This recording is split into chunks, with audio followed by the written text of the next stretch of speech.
안녕하세요. 대치동 리아쌤입니다. 자, 대치동 리아쌤 밀착 2 코칭 시간인데요. 오늘은 특별히 초등 저학년 아이들의 영어 단어 암기, 그리고 학원 선택에 대해서 고민을 함께 이야기해 보려고 합니다. 자, 순서는 이렇습니다. 문의 내용 소개 드릴 거고요. 체크 포인트 5가지 말씀드리려고 해요. 자, 먼저 문의 내용 소개해 드리겠습니다. 초등 1학년 비학군지 아이입니다. 일주일에 2번, 단어 40개씩, 그러니까 일주일에 총 80개겠죠. 시험을 보고 있어요. 그런데 아이가 너무 싫어하고 매번 단어 시험 때문에 저랑 싸우게 됩니다. 자, 첫 번째 문의 내용이었고요.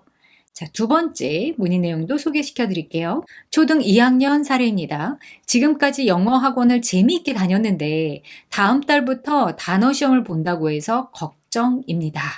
라고 문의를 주셨어요. 자, 그럼 지금 앞에 말씀드린 사례 외에도 단어 암기와 관련해서 고민하시는 분들이 많으셨단 말이죠. 지난 라방에서도 질문을 참 많이 주셨습니다. 자, 그러면 초등 저학년 이런 영어 학원 다녀야 할까요? 단어 암기와 관련해서 체크 포인트 5가지 정리해 드릴게요. 자, 이 체크 포인트 5가지를 가지고 오늘 우리가 이 고민을 함께 풀어보려고 하는데요. 첫 번째 포인트입니다. 자, 첫 번째, 단어 개수보다는 출처와 맥락을 먼저 확인하셨으면 좋겠습니다. 자, 단어 80개라고 하면 숫자만 보면 많아 보입니다. 하지만 정말 중요한 거는 그 단어가 어디에서 나왔느냐, 그것이 중요한 거예요. 예를 들어서 단어가 교재나 영어책 같은 곳에서 자연스럽게 접한 단어들이라면 괜찮아요. 네. 그러면 개수랑 상관없이 아이가 쉽게 조금 익힐 수 있기 때문에 괜찮습니다. 하지만 연관성이 없는 생뚱맞은 단어다. 그러면 기억에 남지도 않고 나중에 활용을 하기도 힘들어지겠죠. 또한 우리가 단어를 공부한다는 것이 무엇인가에 대한 원리를 초등학교 때 배워야 하는데 그 부분이 채워지기가 힘듭니다. 자, 실제로 단어 개수와 상관없이 의미 있는 학습인 경우는 이런 거죠. 제가 만났던 초등학교 2학년 아이는 학원 수업 교재를 이미 한번 봤는데 이해가 제대로 안 된 상태였어요. 그래서 기존에 배운 교재의 단어들을 정리해서 다시 학습을 했습니다. 이 경우에는 단어 수가 좀 많더라도 구멍을 메우는 의미 있는 학습이 됩니다. 자, 반대로 의미 없는 단어 공부는 이런 거예요. 아무런 배경이 없이 막 문맥 없이 단어 외우는 거 있잖아요. 그래서 뭐 bridge, calculate, policy 이렇게 생뚱맞게 단어만 외우는 경우는 단어는 금방 사라지고 머릿속에 남지 않습니다. 자, 두 번째 체크 포인트입니다. 연관성이 있는 단어라도 아이가 힘들다고 한다면 레벨을 점검하세요. 수업 내용과 연결된 단어를 배우고 있는데 아이 반응이 너무 힘들어 보인다. 그러면 점검하셔야 하는 부분입니다. 자, 배우는 내용이 아이의 레벨보다 높은 건 아닌지, 그래서 배우는 내용과 아이의 레벨 사이에 간극이 있는지를 꼭 점검하셔야 합니다. 그래서 내용 자체가 너무 벅차가지고 그 안에 나오는 단어들도 소화가 힘든 것일 수도 있으니까요. 꼭 확인해 보시기 바랍니다. 자, 세 번째 포인트입니다. 아이에게 맞는 단어 암기 방법을 찾아주세요. 자, 어떤 경우가 있냐면 내용도 재밌고 잘 배워요. 근데 스펠링 암기 자체가 힘든 아이들도 있습니다. 이런 경우를 말씀드리는 거예요. 이럴 때는 아이만의 방법을 찾아주세요. 자, 첫 번째, 하루에 외울 양을 쪼개서 들어가 보는 거예요. 40개씩 2번을 시험 본다고 했잖아요. 그런데 그 양을 집에서 쪼개서 하루에 20개씩 이렇게 쪼개서 들어가 보는 겁니다. 자, 두 번째는 과정 자체를 쪼개줘 보는 거예요. 처음에는 아이가 공부해야 될 단어를 써서 잘 보이는 곳에 붙여준다. 이 작업만으로도 아이들이 좀 단어와 친근해지거든요. 그리고 왔다 갔다 하면서 읽어본다. 그리고 어느 정도 익숙해지고 나면 단어를 가리고 뜻을 말해본다. 그리고 나서 뜻을 가리고 스펠링을 말해본다. 이런 것들을 해볼 수 있겠죠. 자, 또 하나 추천드리는 것은 님마닉이라고 연상기억법인데요. 자신만의 이미지나 이야기와 연결해서 기억하는 방법입니다.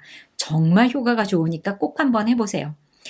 예를 들어서 memory라는 단어를 외운다고 하죠. 그러면 가장 좋았던 기억을 떠올려서 그 단어 옆에 써보는 거예요. 엄마랑 아빠랑 공원에 갔던 추억 이렇게 쓴다거나 아니면 그 장면을 그림으로 옆에 그려봅니다. 이런 식으로 하면요. 단어가 훨씬 오래 기억에 남고요. 고학년 같은 경우 어려운 단어를 외울 때도 매우 도움이 되는 방법이에요. 자, 네 번째 체크 포인트입니다. 아이에게 단어 시험 자체가 싫은 것인지 점검하세요. 자, 영어 책은 재미있게 있는데 단어 시험만 보면 우는 아이들이 있어요. 왜요? 단어 시험이 굉장히 압박감을 주고 두려움을 주기 때문입니다.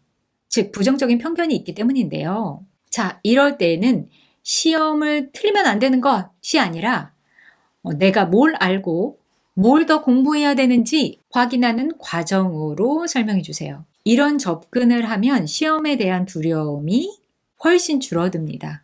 네, 시간이 걸리기는 하지만요. 자, 다섯 번째 체크 포인트입니다. 단어의 개수가 적절한지도 점검하세요. 자, 마지막으로 결국 앞에 있는 것들을 점검했는데도 괜찮다 그러면 그냥 개수 자체의 문제는 아닌가 점검해 보시면 좋겠습니다. 그렇다면 초등 저학년이면 하루에 몇 개를 외우면 좋을까요? 이런 질문들도 많이 하시는데요. 당장의 아이의 목표나 성향, 그리고 소화하는 정도에 따라서 달라지겠죠. 그런데 초등학교 1, 2학년이라면 하루에 5개, 10개로 시작해 볼 수 있습니다. 5개도 많다. 3개로 시작하셔도 됩니다. 그리고 나서 소화해 가는 것을 보면서 가능성을 체크하고 서서히 늘리시면 됩니다. 자, 만약에 정말 단어 양의 문제였다면 처음부터 80개 몰아주기, 100개 몰아주기 이런 것은 정말 아이에게 힘들겠죠. 그래서 이런 부분 체크해 보시기 바랍니다. 자, 그래서 단어 암기와 관련해서 초등 저학년 이런 학원 계속 다녀야 할까요? 이 학원 계속 다녀도 괜찮을까요? 문의를 주신 부분에 대해서 제가 답변을 정리해 드리면 앞에 체크 포인트 5개 중에서요. 3개 이상이 해당된다라고 하시면 지금 다니고 있는 학원에 대해서 한번 고민해 보시기 바랍니다. 아이에게 더 잘 맞는 방법으로 한번 확인하고 또 방향을 살짝 바꿔야 하는 시기일 수도 있는 겁니다. 자, 오늘 어떠셨나요? 학원 고민들 참 많으신데 오늘 영상이 혹시 도움이 많이 되셨나요? 영상이 도움이 되셨다면 구독, 좋아요, 알림 설정 잊지 마시고요. 자, 다음 영상에서는 초등 저학년 문법 학습은 언제 어떻게 시작해야 할까요? 라는 주제로 이야기 나눠보도록 하겠습니다. 초등 영어 공부에서는 속도보다는 방향과 원리를 배우는 것이 가장 중요합니다. 이 부분 잊지 마시고요. 다음 시간에 또 뵙도록 하겠습니다. 감사합니다.